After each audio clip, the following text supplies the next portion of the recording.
Hello दोस्तों, नमस्कार। Good evening. आप सभी का बहुत बहुत स्वागत है हमारे यूट्यूब चैनल कैरियर परिवार में। मैं मुकेश कुमार आप सबका बहुत बहुत स्वागत करता हूं। आज देखिए हम लोग देखेंगे आपका चैप्टर नंबर 3 का इसका क्वेश्चन आंसर। ठीक है, काफी इंपॉर्टेंट चैप्टर था इसका। अगर आप थ्योरी नहीं देखे हैं तो थ्योरी आप जरूर देख लीजिएगा। बहुत डिटेल से बताया गया था, पूरा फिगर के मानचित्र से आपको बताया गया था, है ना। लाइन बाई लाइन आप लोगों को समझाया गया था। इसके पहला क्लास, इसके पीछे वाला क्लास, ठीक है। और इसके पहले हम लोग छठा क्लास पूरा खत्म कर चुके हैं, है ना। हर एक पॉइंट को देखते हुए मानचित्र के द्वारा और उसका क्वेश्चन आंसर भी हम लोग कर लिए हैं। अभी चल रहा है आपका क्लास 7 का ज्योग्राफी, है ना। हम लोग डीएलएड भी देख लिए हैं 2 यूनिट। अगर ये सब चीजें आप नहीं देखे हैं तो जाकर के आप हमारे प्ले लिस्ट में आप वहां से देख सकते हैं, हमारे चैनल में जाकर के, ठीक है। वीडियो सेक्शन में भी जाइएगा तो वहां पर भी आपको मिल जाएगा। और हमारा आपका जो आपकी मैथ की क्लास है और साइंस की क्लास है वो भी क्लास आपकी चल रही है, तो वो भी क्लास आप आराम से निरंतर करते रहिए। आज हम लोग देखेंगे हमारी बदलती पृथ्वी का क्वेश्चन आंसर। बहुत ही इंपॉर्टेंट सेशन है दोस्तों, बहुत ही इंपॉर्टेंट। यहाँ पर हम लोग सवाल देखेंगे, है ना। काफी इंपॉर्टेंट सवाल है और टोटल 30 सवाल हम यहाँ पर लगभग अभी देखने वाले हैं। तो 30 में आपका कम से कम 30 आना चाहिए और ज्यादा से ज्यादा भी 30 आना चाहिए, ठीक है। क्योंकि जो सवाल है ना काफी अच्छा है और इसके पहले हम काफी अच्छे तरीके से आपको समझा चुके हैं। तो हम आशा यही करते हैं कि आप सभी सवालों का जवाब बिल्कुल सही दीजिएगा और लास्ट में आप सभी लोग अपना अपना स्कोर भी कमेंट बॉक्स में कमेंट कीजिएगा, ठीक है। कमेंट बॉक्स में करना है, लाइव में तो करना ही है, बाद में जब वीडियो समाप्त हो जाएगा तो कमेंट बॉक्स में भी आप कीजिएगा कि किनका कितना सही हुआ है, ठीक है। चलिए, तो आप लोग तैयार हैं, एकदम बिल्कुल रेडी हो जाइए, है ना। चलिए, तो आज देखेंगे। और दोस्तों, अगर हमारे चैनल पर अगर आप अभी नए हैं, है ना, नए टपक गए हैं, है ना, अगर हमारे चैनल के बारे में आपको जानकारी नहीं है तो आपको एक बार बता दूं कि हमारे यहाँ प्रधान शिक्षक की अभी पूरी तैयारी चल रही है और प्रधानाध्यापक की भी आपकी वैकेंसी आने वाली है ना। मार्च अप्रैल तक वो वैकेंसी लगभग आ जाएगी, तो उसकी भी तैयारी आपको पूरी करवाई जाएगी, ठीक है। समझ गए। और क्योंकि दोनों का सिलेबस लगभग सेम है तो आप प्रधानाध्यापक भी इसके साथ साथ हो जाएगा तैयारी और ये भी तैयारी आपकी हो जाएगी। हमारे यहाँ अभी जुड़ने का, यहाँ पर आपको पीडीएफ है, नोट्स है, लाइव क्लास है। किसी दिन क्लास छूट जाती है उसका वीडियो मिल जाएगा, सारा चीज सुविधा आपको यहाँ पर मिलेगी, है ना। हर एक सब्जेक्ट यहाँ तैयारी कराया जाएगा, कोई मंथली चार्ज नहीं है। एक ही बार आपको मात्र 499 का पेमेंट करना है इस नंबर पर, ठीक है। ये नंबर आप देख रहे हैं 7857824310, जो हमारे पुराने साथी हैं। हमारा जो न्यू बैच शुरू हुआ है 2 जनवरी 2023 को, ठीक है। 2 जनवरी 2023 को हमारा जो न्यू बैच शुरू हुआ है ना, वो उसका चार्ज है अभी 499। ये चार्ज अभी नहीं बढ़ा है। जो पुराने लोग हैं तो 251 पे करके जुड़ जाइएगा, है ना। पुराने लोग कहने का मतलब जो पहले से पेमेंट करके ग्रुप में जुड़े हुए हैं, ठीक है। चाहे वो 251 किए होंगे, 351 किए होंगे, 399 किए होंगे, ठीक है। तो उनको 251 चार्ज इंक्रीज किया गया है, तभी उनको फिर ग्रुप में, दूसरे ग्रुप में ऐड किया जाएगा और उनको फिर सारा मटेरियल आपको ग्रुप में ही मिलते रहेगा, ठीक है। तो ये सारा आपका प्रोसेसिंग है। जो नए लोग हैं तो वो 499 पे कीजिएगा। उनको अप्रैल तक लगभग सारा सिलेबस हम कंप्लीट करवा दिया जाएगा, है ना। उसके बाद इसका टेस्ट भी हम लेंगे, ठीक है। तब तक आपकी कोई भी चार्ज नहीं लगेगी, एक ही बार चार्ज इसका लगेगा। इसमें सभी चीज आपको है, PDF, video, notes, live class, सारा चीज आपको मिलते रहेगा। हमारा टेलीग्राम ग्रुप जो है कैरियर परिवार दोस्तों, इसको भी आप ज्वाइन कर लीजिएगा, बिल्कुल फ्री है, कोई चार्ज नहीं है। तो चलिए हम अपने सवाल पर आते हैं। आज का पहला सवाल पार्ट 1 है और पार्ट 1 का ये पहला सवाल है दोस्तों। तो देखिएगा और इसका आप लोग सही सही जवाब दीजिएगा। कोई भी लोग गलत जवाब नहीं दीजिएगा। कोशिश कीजिएगा कि सोच समझ कर ही जवाब दे, है ना, और जल्दी से जवाब दे। पहला प्रश्न है कि भूकंप के कारण सर्वाधिक हानि कहाँ होती है। देखिए, भूकंप जब हम पढ़ाए थे, ज्वालामुखी पढ़ाए थे, नदी के द्वारा पढ़ाए थे, हिम नदी के द्वारा पढ़ाए थे, पवन के द्वारा पढ़ाए थे। इसके पहले वाले क्लास में नहीं देखे हैं तो जाकर के देख लीजिएगा। अगर एक बार देख लेता है ना तो एक भी सवाल गलती नहीं होगा। तो सर्वाधिक हानि कहां पर होगा दोस्तों, है ना, हानि कहां पर ही होगा, उद्गम केंद्र। उद्गम केंद्र पर कैसे होगा हानि, उद्गम केंद्र किसको कहते हैं, जहां से ये भूकंप शुरुआत होता है। तो शुरुआत कहां से होगा, हम अभी यहां पर खड़े हैं तो ये हो जाएगा अधिक केंद्र, है ना, और इसका सबसे जो नीचे वाला जो पॉइंट होगा जहां से ये शुरू हुआ है पृथ्वी के अंदर, है ना, तो उसको कहेंगे उद्गम केंद्र। जहां से शुरुआत हुआ है तो उसको कहेंगे उद्गम केंद्र। और सबसे अधिक जो हानि पहुंचेगा जहां उद्गम केंद्र के सबसे नजदीक वाले भाग पर। तो उद्गम केंद्र के जो सबसे नजदीक वाला जो भाग होता है उसको कहते हैं दूरस्थ भाग। ये वाला ऑप्शन नहीं होगा, निकटतम भाग, है ना, ऑप्शन नंबर आपका सी हो जाएगा। यानी कि उद्गम केंद्र के, मान लीजिए कि ये आपकी पृथ्वी है, यहां पर आपको भूकंप का शुरुआत हुआ, तो इसको कहेंगे क्या, उद्गम केंद्र, है ना, इसको कहेंगे उद्गम केंद्र। और इसके जो सबसे नजदीक ये पृथ्वी पर वाला, यहां पर मान लीजिए कि आप खड़े हैं, तो सबसे ज्यादा हानि कहां होगा, तो यहीं पर होगा। और इसको क्या कहते हैं, तो इसको कहते हैं, है ना, इसको क्या कहते हैं, अधिक केंद्र। क्या कहते हैं, अधिक केंद्र। ये चीज आपको पता होना चाहिए, है ना। और जैसे जैसे दोस्तों अधिकेंद्र से दूरी बढ़ते जाएगी, जैसे जैसे दूरी बढ़ते जाएगी, तो इसका जो प्रभाव है भूकंप का वो क्या होते जाएगा, तो भूकंप का जो प्रभाव है वो धीरे धीरे कम होता जाएगा। ये चीज आप याद हो गया। तो पहला का आंसर क्या हो गया, सी नंबर आपका सही हो गया, है ना। तो आप लोग अपना अपना जवाब देते चलिएगा, ठीक है, बिल्कुल सही जवाब है पहला का। और वीडियो को लाइक भी करते चलिएगा, 250-300 लोग लाइव हैं तो सभी लोग लाइक कम से कम कर दीजिएगा, है कि नहीं। चलिए दूसरा नंबर प्रश्न कह रहा है कि एक प्रकार की भूकंपीय तरंग कौन सी है। देखिए आपको बताए थे दोस्तों कि भूकंपीय जो तरंगे है ना, 3 प्रकार की निकलती है, पी तरंगे, एस तरंगे और एल तरंगे, ठीक है। पी तरंगे जो है ये अनुदैर्ध्य तरंगे है, एस तरंगे जो है अनुप्रस्थ तरंगे है, और एल तरंगे जो है वो पृष्ठीय तरंगे है, ठीक है। तो ये तीनों तरंगे के बारे में आपको पता होना चाहिए।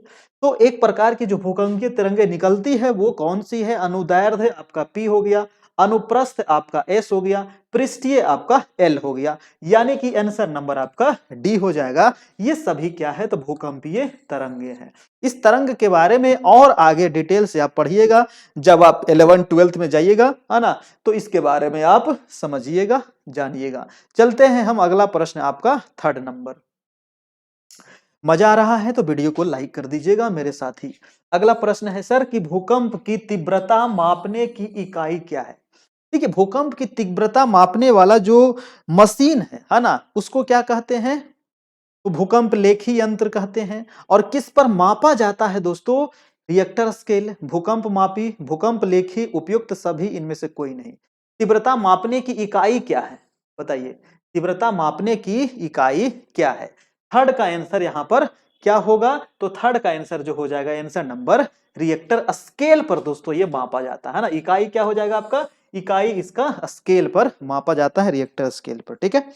चलिए कि कितनी तीव्रता थी, है ना, ये हम लोग पता करते हैं रिएक्टर स्केल पर। और मापने वाली जो मशीन है उसको भूकंप लेखी कहते हैं, ठीक है।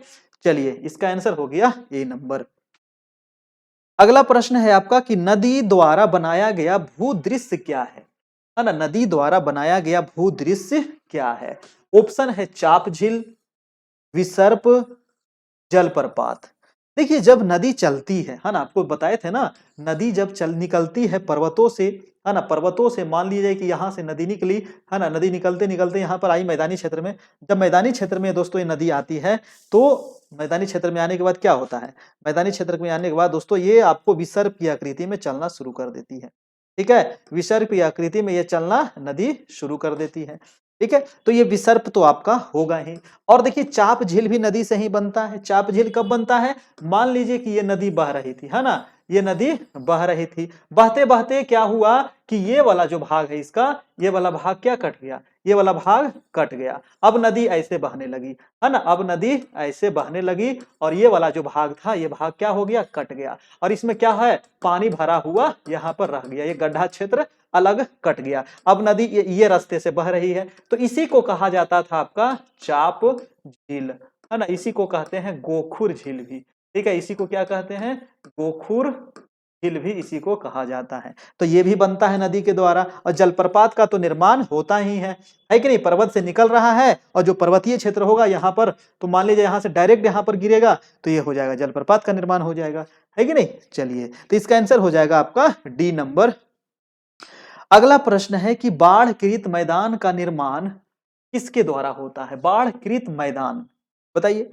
बाढ़कृत मैदान का मतलब क्या हुआ कि वैसा मैदान जिसका निर्माण किससे हुआ है? तो बाढ़ से हुआ है ना, पानी से हुआ है ना। बाढ़ आता है ना, और उससे क्या होता है, उसमें बहुत सारी मिट्टी घुली हुई रहती है और फिर पूरे मैदान में फैला देती है और उससे एक मैदान का निर्माण होता है। तो बाढ़कृत मैदान पवन से होगा नहीं, हिमनद से होगा। आंसर हो जाएगा आपका नदी के द्वारा होता है दोस्तों बाढ़कृत मैदान, है ना। आंसर नंबर ए हो जाएगा।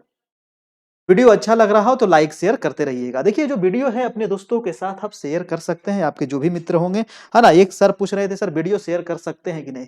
सर वीडियो शेयर कर सकते हैं, है ना, बिल्कुल, लेकिन जो ग्रुप का लिंक आपको मिलता है उसको शेयर आप नहीं कर सकते हैं, क्योंकि वो ग्रुप सिर्फ आपके लिए है, आपने पेमेंट किया है ना, वो सिर्फ आपके लिए है। अगर आप ऐसा करते हैं, ग्रुप अगर आप शेयर करते हैं, है ना, जो लिंक आपको दिया जाता है जुड़ने के लिए, तो फिर आपको ग्रुप से बाहर कर दिया जाएगा, फिर आपको कभी भी जोड़ा नहीं जाएगा।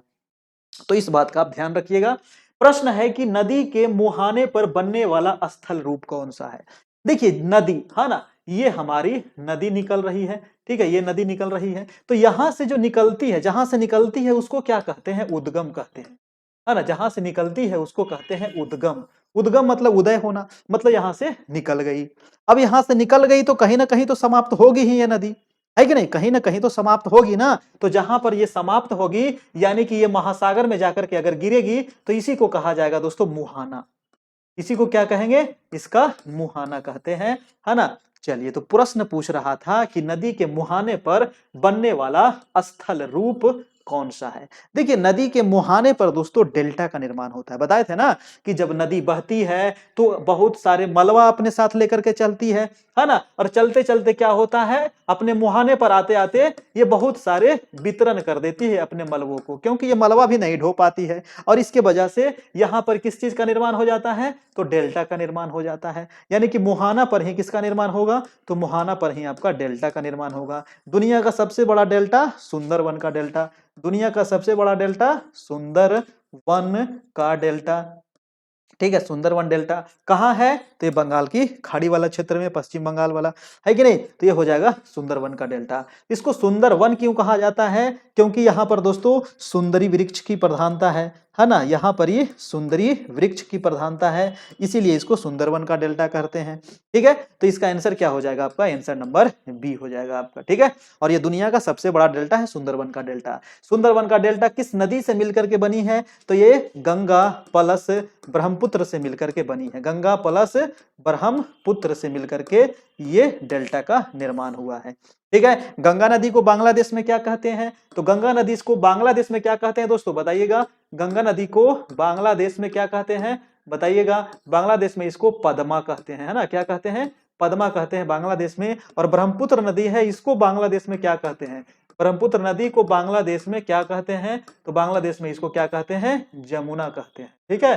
क्या कहते हैं? जमुना। और जब पद्मा नदी और जमुना नदी दोनों मिलती है बांग्लादेश में, क्योंकि ये दोनों बांग्लादेश में जाकर के मिलती है, और मिलने के बाद इस नदी को कहते हैं मेघना नदी, है ना। ये दोनों नदी जब दोस्तों आपस में मिल जाती है तब इसका नाम पड़ जाता है मेघना, है ना। तब इसका नाम क्या पड़ता है? मेघना नदी इसका नाम पड़ता है, ठीक है। तो ये पूरा कहानी है, जब हम लोग नदी पढ़ेंगे ना तो वहां काफी अच्छे तरीके से पढ़ेंगे। ये 7वें क्लास में ही आपको नदी भी पढ़ना है ना। 7वें क्लास में नदी भी पढ़ना है, बहुत मजा आएगा नदी पढ़ने में, ठीक है। चलिए, तो इसका आंसर हो गया डेल्टा। अगला प्रश्न चलिए 7 नंबर।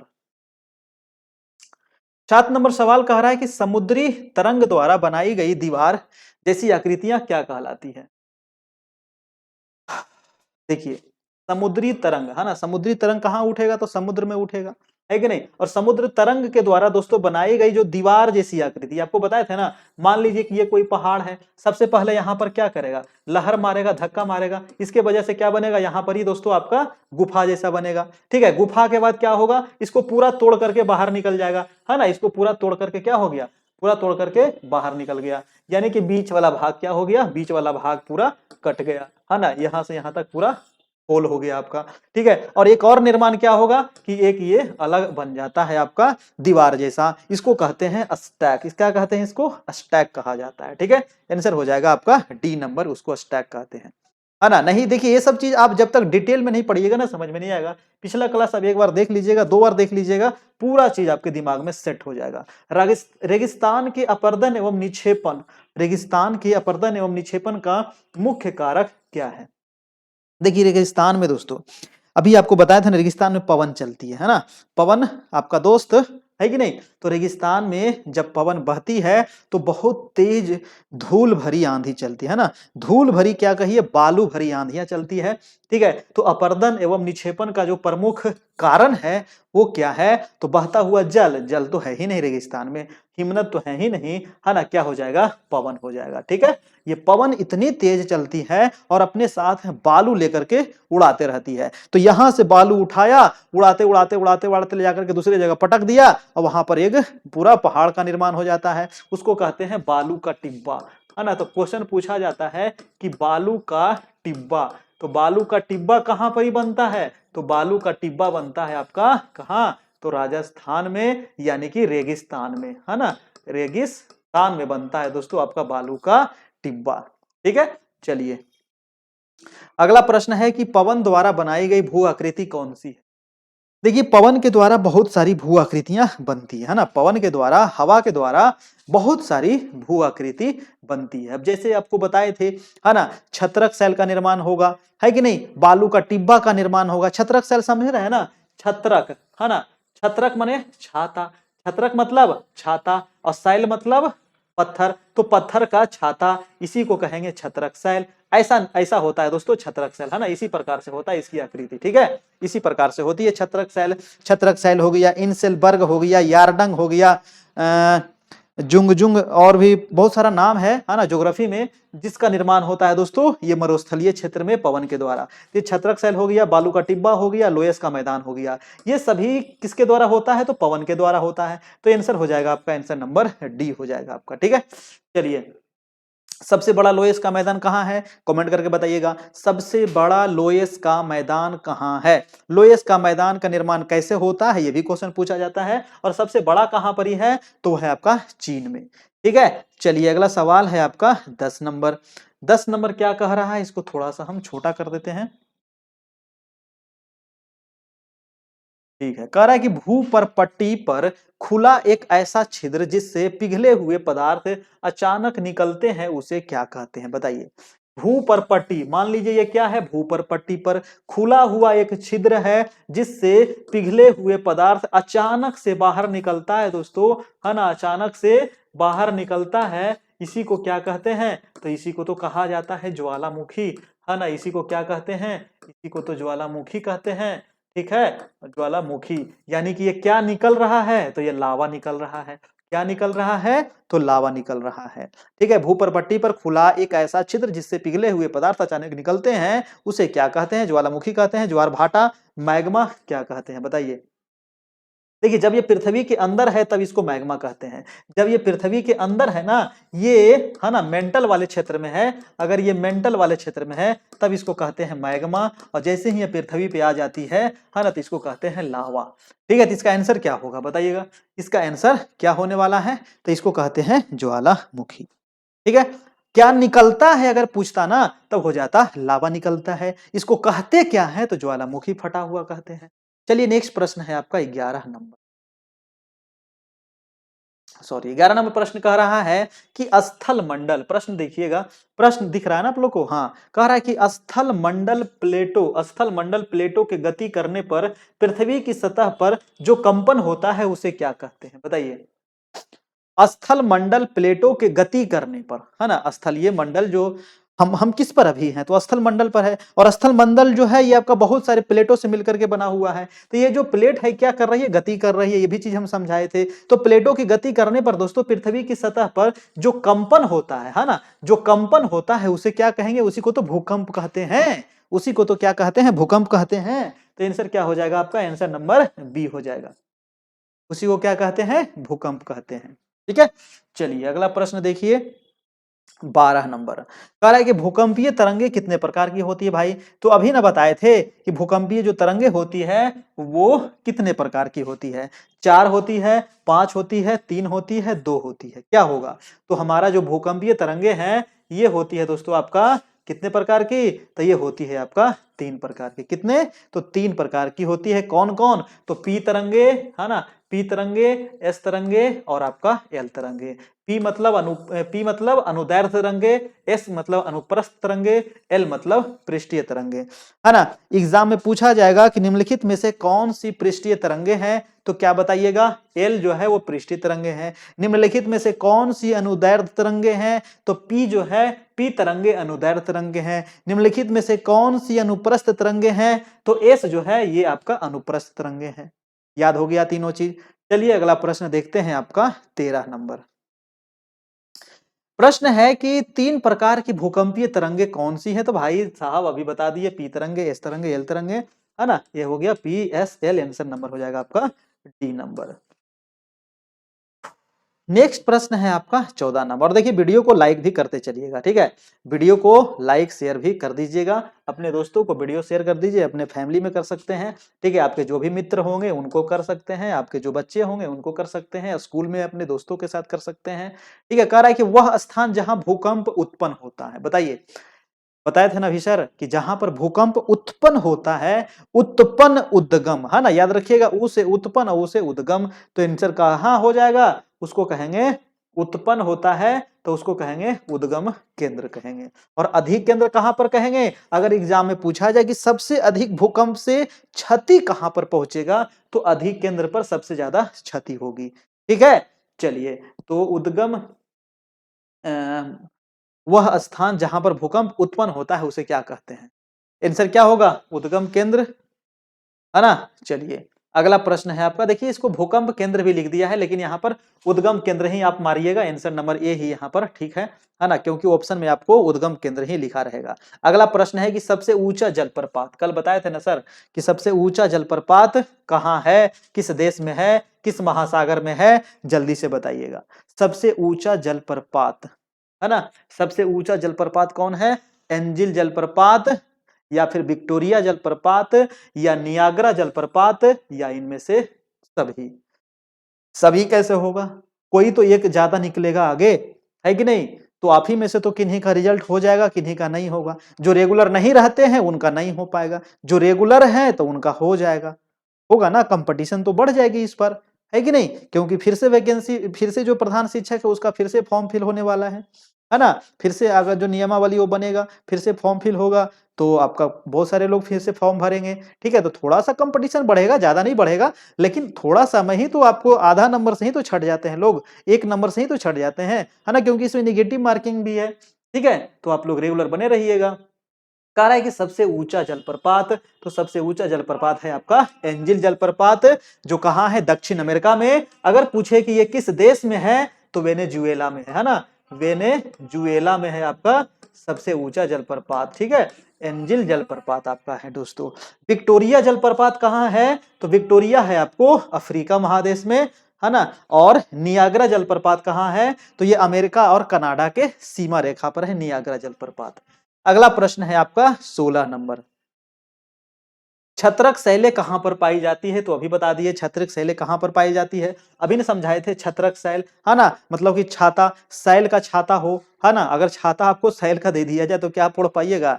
नहीं ओढ़ पाइएगा। तो ये कहाँ होगा? रेगिस्तान में होगा, है ना। छत्रक शैल का निर्माण पवन के द्वारा रेगिस्तान में होता है। अगला प्रश्न चलते हैं हम लोग पार्ट 2 में। पार्ट 1 हमारा यहाँ पर कंप्लीट होता है। चलिए अब हम पार्ट 2 में, ठीक है। तो पार्ट 2 का आपका पहला सवाल, चाप झील कहाँ पाई जाती है? तो अभी बताए थे सर कि चाप झील जो बनती है ना, वो किसके द्वारा बनती है? तो नदी के द्वारा बनती है चाप झील, है ना। और ये कहाँ पर पाई जाएगी? तो नदी घाटी में पाई जाएगी, है ना, नदी घाटी में पाई जाएगी, हिमनद में थोड़ी पाई जाएगी, रेगिस्तान में भी नहीं, विसर्प में नहीं, है ना। नदी घाटी में बनता है आपका किसका? तो चाप झील। चाप झील का दूसरा नाम क्या है? गोखुर झील है, ठीक है। वीडियो अच्छा लग रहा है कि नहीं? लग रहा है तो सर आप लोग शर्मिंदा क्यों हो रहे हैं? वीडियो को लाइक कर दीजिए, और चैनल पर नए हैं तो सब्सक्राइब भी कर लीजिएगा, और अपने दोस्तों को शेयर कर दीजिएगा। चलिए अगला प्रश्न देखते हैं, आपका दूसरा नंबर। आंसर मत देखिएगा, है ना, आंसर नहीं देखिएगा तो अच्छा रहेगा। भूकंप की अधिकतम तीव्रता कितनी होती है? भूकंप की अधिकतम तीव्रता, देखिए अधिकतम तीव्रता कितनी होती है, तो जो इसमें सबसे अधिकतम होगा उसको आप टिक कर सकते हैं, 6, 6.5, 5, 7, है ना। 7 जो है ये अधिकतम तीव्रता है। अगर इतना तीव्रता आ गया, अगर मान लीजिए, और अगर आधा मिनट भी भूकंप रह गया ना, तो मतलब कि तहस-नहस हो जाएगा पूरा दुनिया, है कि नहीं? जिस शहर में अगर ये आता है तो समझिए उस शहर को तबाह करके रख देगी ये भूकंप, आधा मिनट में ही, है ना। 7 क्या, अगर 6 भी आ जाता है, 6:30 भी आ जाता है तो समझिए कि काम तमाम हो जाएगा। ठीक है? चलिए तो अगला प्रश्न चलते हैं, प्रश्न नंबर 3 नंबर। कह रहा है कि महाद्वीप और महासागर की सतहें किस प्रकार टिकी हुई हैं? बताइए दोस्तों। महाद्वीप जो है और जो आपका महासागर है, टोटल महाद्वीपों की संख्या कितनी है? 7। टोटल महासागरों की संख्या कितनी है? तो 5। ठीक है। इसकी जो सतहें हैं ना, इसकी जो सतहें हैं वो किस पर टिकी हुई है? तो स्थल मंडलीय प्लेट पर, बिल्कुल सही बात है। जल मंडलीय प्लेट नहीं, स्थल मंडलीय प्लेट पर आपका ये टिका हुआ है आपका। ठीक है, किस पर है? तो स्थल मंडलीय प्लेट पर। आंसर हो जाएगा ए नंबर। कोई दिक्कत, परेशानी, समस्या? अगला प्रश्न है आपका 4 नंबर। थोड़ा सा छोटा कर दे, ठीक है। 4 नंबर है कि स्थानीय लोग किस प्रकार भूकंप की संभावना का अनुमान लगाते हैं? बताइए। स्थानीय लोग, गांव देहात के लोग जो हैं वो भूकंप कैसे पता लगाते हैं? आपके पास कोई आइडिया है तो बताइएगा, है ना। आपके पास भी अगर कोई आइडिया, आप भी अगर गांव से ही आते हैं, है ना, और आपको अगर पता है कि कैसे आप पता लगा सकते हैं, जैसे जानवरों के व्यवहार के अध्ययन से, है ना। जानवर जो लोग होते हैं, जैसे सांप है, चूहा है, खरगोश है, तो ये सभी क्या होते हैं ना, इनको थोड़ा सा आभास हो जाता है कि भूकंप आने वाली है। ठीक है, तो ये क्या हो जाएंगे, अपने बिल से बाहर आ जाएंगे, भैया हम सुरक्षित हो गए, है ना, अपने बिल से बाहर आ जाएंगे ये जानवर लोग। ठीक है, और तालाब में मछलियों में उत्तेजना होने लगती है ना। तालाब में भी थोड़ा सा हलचल होता होगा, कुछ ऐसा उसको अनुभव होता होगा मछली को, तो इस यहां से भी आपको समझ में आ सकता है। सांपों के धरातल पर आने से, और जानवर के व्यवहार, देखिए जो जानवर, जैसे कि जानवर कहने का मतलब हुआ दोस्तों, हम सांप चले गए, सांप तो है ही, है ना, उसके अलावा जैसे कि गाय है, बैल है, भैंस है, तो इसका जो खूर होता है ना, पैर जो होता है, खूर जो नीचे वाला होता है, उसमें थोड़ा सा इसको हलचल होने लगता है, तो इससे भी, इसके व्यवहार से भी समझ में आने लगता है क्या है कि भूकंप आने वाला है। ठीक है, तो ये तीनों हो जाएगा आपका, आंसर नंबर हो जाएगा आपका डी नंबर हो जाएगा। ठीक है, चलिए अगला प्रश्न है आपका 5 नंबर। 5 नंबर है कि गुजरात के भुज, है ना, पढ़े थे ना हम लोग कि गुजरात के भुज में जब भूकंप आया था ना, कितनी तीव्रता थी? 6.9, हजारों लोगों की जानें चली गई थी दोस्तों। बड़ा बड़ा बिल्डिंग धराशायी हो गया था इसमें, क्योंकि 6.9 तीव्रता बहुत ज्यादा होता है ना, बहुत ज्यादा होता है। और ये गुजरात के भुज में आया था। कब आया था? तो 26 जनवरी को ही आ गया था, है ना। 26 जनवरी 2001 को आया था ये आपका भूकंप, 26 जनवरी 2001 को। और आंसर हो जाएगा आपका, आंसर नंबर बी हो जाएगा। ठीक है, चलिए अगला प्रश्न है आपका 6 नंबर कि भूकंप के दौरान कहां आश्रय लेना चाहिए? अगर भूकंप आता है तो आप क्या कीजिएगा, है ना। अचानक अगर भूकंप आ गया तो आप क्या करिएगा, है ना, भागने का समय नहीं मिल रहा है, तो बरियार अगर टेबल वेबल है तो उसके नीचे आप छुप सकते हैं, चौकी है, टेबल है ना, और अपने सर को ढकना है तकिए से। ठीक है, अपने सर को तकिए से ढकना है। ठीक है, या फिर आप जो दीवार होता है उसके कोने में जाकर के आप छुप सकते हैं, खड़ा हो सकते हैं अपने सर को ढक करके। ठीक है, आप गैस जला रहे हैं, खाना बना रहे हैं, तो सबसे पहले उसको ऑफ करना है। आग से हमको दूर रहना है, खिड़कियों से दूर रहना है, शीशे वाले दरवाजों से दूर रहना है। ठीक है, फ्रेमों से दूर रहना है। ये सब चीजों से हमें क्या करना है, सावधानी रहना है। तो भूकंप के दौरान कहां आश्रय लेना चाहिए? तो मेज के नीचे लेना चाहिए, बहुत अच्छा बात है। दीवार के अंदरूनी कोने में लेना चाहिए, ये भी ठीक है। यानी कि दोनों ठीक है, तो आंसर हो जाएगा आपका सी नंबर हो जाएगा। ठीक है, चलिए ये सब जानकारियां होनी चाहिए बच्चों को भी, छोटे छोटे बच्चों को भी, है ना। चलिए नेक्स्ट प्रश्न है आपका 7 नंबर। और देखिए हमारे यहाँ पूरा तैयारी चल रहा है आपका प्रधान शिक्षक का, अभी मात्र 499 चार्ज है, तो आप हमसे कांटेक्ट भी कर सकते हैं। आपका कांटेक्ट नंबर हमारा दिया गया है। ठीक है, प्रश्न है कि भूकंप के दौरान किन चीजों से दूर रहना चाहिए? तो अभी मैंने बता दिया कि आग वाला स्थान से दूर रहना है, खिड़कियों और दर्पण से दूर रहना है ना, तस्वीर फ्रेम से दूर रहना है। यानी कि इन सभी से हमें क्या करना है, तो बचना है। ठीक है, इन सभी चीजों से हमें दूर रहना है जब भी भूकंप का झटका महसूस हो तब। अगला सवाल है आपका 8 नंबर। बताइए इसका आंसर क्या होगा? कह रहा है कि अमेरिका के कनाडा और संयुक्त राज्य अमेरिका, 1 मिनट थोड़ा सा और छोटा कर दे, बहुत बड़ा सवाल है ना। दिख रहा है? दिख रहा है ना? कह रहा है कि अमेरिका के कनाडा और संयुक्त राज्य अमेरिका की सीमा पर, है ना, कौन सा जलप्रपात है? अभी आपको बताए थे ना कि अमेरिका, है ना, ऊपर है कनाडा, ऊपर क्या है? ऊपर है आपका कनाडा और नीचे है दोस्तों आपका अमेरिका। ठीक है, नीचे है आपका अमेरिका। इसकी सीमा रेखा पर एक जलप्रपात है, उसका नाम क्या है? तो उसका नाम है आपको एंजिल जलप्रपात। क्या नाम है? सॉरी, एंजिल नहीं दोस्तों, नियाग्रा जलप्रपात है ना। एंजिल तो आपका दुनिया का सबसे बड़ा जलप्रपात है ना, नियाग्रा जलप्रपात है आपका अमेरिका और कनाडा के सीमा रेखा पर। ठीक है, तो आंसर हो जाएगा ए नंबर। अगला प्रश्न है आपका, हिमनद क्या होता है? हिमनद बताए थे ना, हिमनद मतलब हिम की नदियां, हिम मने बर्फ और नद मने नदी, तो हिमनद मतलब हो गया बर्फ की नदियां, यानी कि हिमानी बर्फ की नदियां। ठीक है, तो हिमनद मतलब बर्फ की नदियां। ठीक है, आंसर नंबर ए हो जाएगा। कोई समस्या, कोई दिक्कत? ए नंबर। अगला प्रश्न है आपका 10 नंबर। 10 नंबर है कि हिमनद हिमोड़ का निर्माण किन पदार्थों से मिलकर के होता है?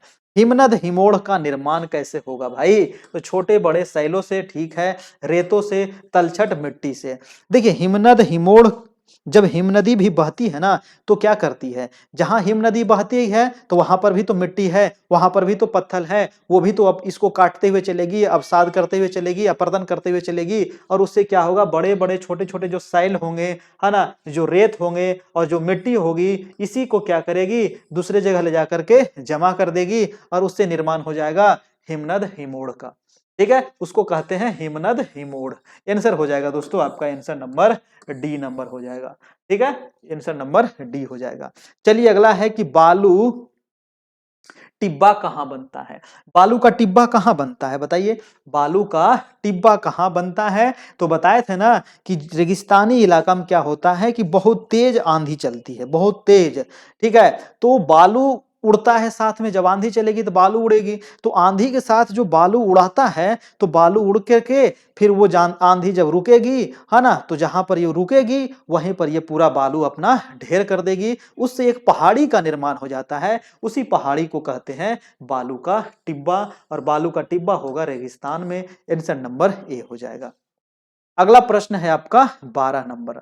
12 नंबर सवाल है कि विशाल लोयस निक्षेप कहाँ पाए जाते हैं? तो अभी मैंने सवाल पूछा था ना आपसे कि दुनिया का सबसे बड़ा लोयस का जो मैदान है ना, लोयस का जो मैदान है दोस्तों, ये कहाँ है? तो ये है आपको चीन में, है ना। कहाँ है? तो ये है आपका चीन में। ठीक है, तो लोयस का मैदान का निर्माण कहाँ होता है? तो ये कहाँ होता है? तो ये रेगिस्तान में होता है। कहाँ होता है सर? तो रेगिस्तान में होता है। कैसे होता है? तो रेगिस्तान में हवा के द्वारा होता है, यानी कि पवन के द्वारा होता है, इसका निर्माण होता है। ठीक है, चलिए ये मैदान एकदम बन जाता है। अगला प्रश्न चलते हैं। अच्छा, तो दोस्तों इतना ही इसमें इंपॉर्टेंट प्रश्न था आपका। चैप्टर नंबर 3 यहाँ पर आपका समाप्त हो गया, हमारी बदलती पृथ्वी, है ना। 30 क्वेश्चन लगभग। अब हमको बताइए अपना अपना स्कोर कि आप सभी कितना स्कोर किए हैं। कितना स्कोर आया है सर आप सभी का? अपना अपना स्कोर हमें कमेंट बॉक्स में भी बता दीजिएगा, है ना। कमेंट बॉक्स में भी बता दीजिएगा, है ना। 28, 30। देखिए हम लोग यहाँ पर सवाल अभी देखे 28, है ना, 28 सवाल देखे, तो 28 में से आप सभी कितना सही किए हैं? 28 में से कम आपको 25 प्लस आना चाहिए। 25 प्लस तो आ ही गया होगा बहुत सारे लोगों का, है कि नहीं? 25 प्लस बहुत सारे लोग का आया होगा, और नहीं आया है तो थोड़ी सी और मेहनत की आवश्यकता है, क्योंकि इतने अच्छे तरीके से पढ़ाने के बाद भी अगर गलत हो जाती है तो फिर हम कुछ नहीं कर सकते हैं, है कि नहीं? तो कम से कम इतना नंबर आपको लाना पड़ेगा, है कि नहीं? टॉपर बनिए। ठीक है, तो आंसर इसका हो जाएगा आपका। चलिए, तो अगर हमारे चैनल पर आप नए हैं तो इसमें आप जुड़ सकते हैं। हमारा नंबर देखिए दिया गया है 7857824310, और ये हमारा टेलीग्राम ग्रुप है आपका कैरियर परिवार। कैरियर परिवार चैनल को आप सब्सक्राइब भी कर सकते हैं, हमारे जो यूट्यूब चैनल है, क्योंकि यहीं पर आपको सारा नोटिस है, सारा वीडियो है, सारा अपडेट है, एग्जाम से संबंधित, है ना। जो भी आपका अपडेट होगा तैयारी से संबंधित सभी चीज का अपडेट आपको कहाँ मिलेगी? तो यूट्यूब पर और हमारे टेलीग्राम ग्रुप में मिलते रहेगा। तो जो भी तैयारी करते होंगे, है ना, और ये जो क्लास चल रही है ना, तो ये सभी एग्जाम्स के लिए भी इंपॉर्टेंट है। अगर आपके कोई मित्र सीटेट का कर रहे होंगे, केवीएस कर रहे होंगे, तो उनके लिए भी काफी इंपॉर्टेंट है ना। दरोगा कर रहे होंगे, बीपीएससी कर रहे होंगे, उनके लिए भी काफी इंपॉर्टेंट है, क्योंकि अगर एनसीईआरटी एक बार अच्छे से पढ़ लेते हैं तो फिर कोई भी किताब पढ़ने की उनको जरूरत नहीं है। ठीक है, चलिए तो इसी नंबर पर पे करना पड़ेगा, गूगल पे, फोन पे या पेटीएम, किसी भी माध्यम से दोस्तों। ये 499 का है ना। उसके बाद आपको सभी क्लासेस मिलते रहेंगे। पेमेंट करने के बाद आप स्क्रीनशॉट ले लीजिएगा और इस नंबर पर आप भेज दीजिएगा, है ना। इसी नंबर हमारा व्हाट्सएप है, वो स्क्रीनशॉट आप व्हाट्सएप पे कर दीजिएगा, वहां आपको हम ग्रुप में ऐड कर देंगे। चलिए तो आज हम इतना ही रहने देते हैं और फिर मिलेंगे हम अगले क्लास में। अगला क्लास होगा आपका चैप्टर नंबर 4। चैप्टर नंबर 4 आप सभी लोग पढ़ करके आइएगा। चैप्टर नंबर 4 में आपको पढ़ना है एयर के बारे में, है ना। एयर यानी कि हवा के बारे में पढ़ना है ना। हवा ही है ना, देख लीजिएगा, हवा है या कोई और चैप्टर है, हवा ही होगा, एयर ही होगा आपका।